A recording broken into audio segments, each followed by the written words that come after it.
नमस्कार बंधुरा सम्बास कुकिंग आपनादेर स्वागत। आज के आमि रान्ना करब सजने शाक। सजने शाक रान्ना करार जोन्नो एखाने आमि सजने शाक निये नियेछि। चलुन देखे नेওয়া যাক आमि किभाबे शाकटा रान्ना करी। सजने शाक खूबই একটা উপকারী শাক। চুল স্কিনের জন্য খুবই উপকার আর কোলেস্টেরলের জন্য খুবই উপকারী শাক। শাকগুলোকে আমি এইভাবে বেছে নেব। ডাটা থেকে শুধু পাতাগুলো ছাড়িয়ে নেব এইভাবে।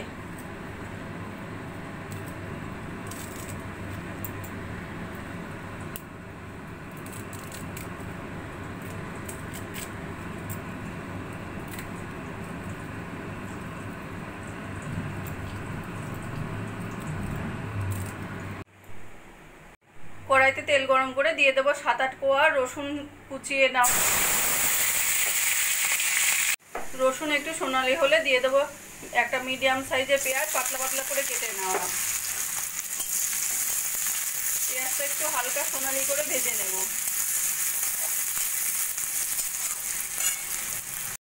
পেঁয়াজ হালকা সোনালি করে ভেজে নিয়ে দিয়ে দেব আমি দুটো মিডিয়াম সাইজের আলু ছোট ছোট করে কেটে নিয়েছি, সেই আলুটা দিয়ে দেব।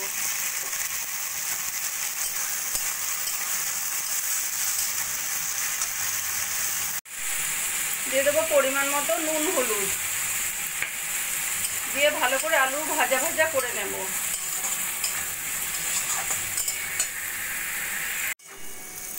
আলু বেশ সোনালি করে ভেজে নিয়েছি। এবার দিয়ে দেবো আমি আগে থেকে ধুয়ে বেছে রাখা সজনে শাক। সজনে শাক দিয়ে ভালো করে আলুর সঙ্গে মিশিয়ে নেব।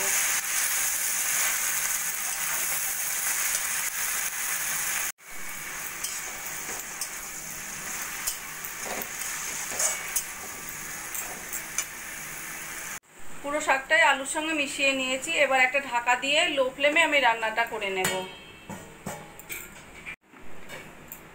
ঢাকা দিয়ে 5 মিনিট মতো রান্না করে নিয়েছি। এবার আমি ঢাকাটা তুলে দেখে নেব।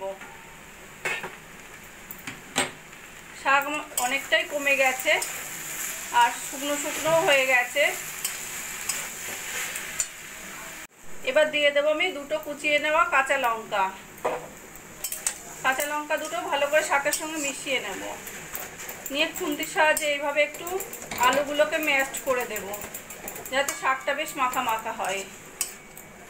আর এই শাকটা প্রচুর পরিমাণে হেলদি শাক, সেই জন্য বিশেষ কিছু মশলা দেওয়ার দরকার নেই।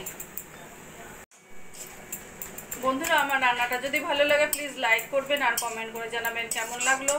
আর আমার চ্যানেল যদি নতুন হয়ে থাকেন সাবস্ক্রাইব করবেন প্লিজ। আর আমার ফেসবুক পেজ থেকে দেখলে পরে ফলো করবেন।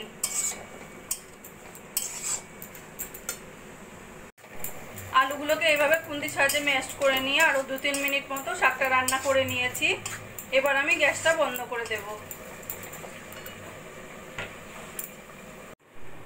সজনে শাক রান্নাটা আমার কমপ্লিট হয়ে গেছে। আমার এই রেসিপিটা যদি ভালো লাগে আপনারা বাড়িতে বানিয়ে দেখতে পারেন। গরম গরম ভাতের সঙ্গে খেতে অসাধারণ লাগবে। আর কমেন্ট করে জানাবেন কেমন লাগলো। প্লিজ লাইক শেয়ার ও সাবস্ক্রাইব করবেন।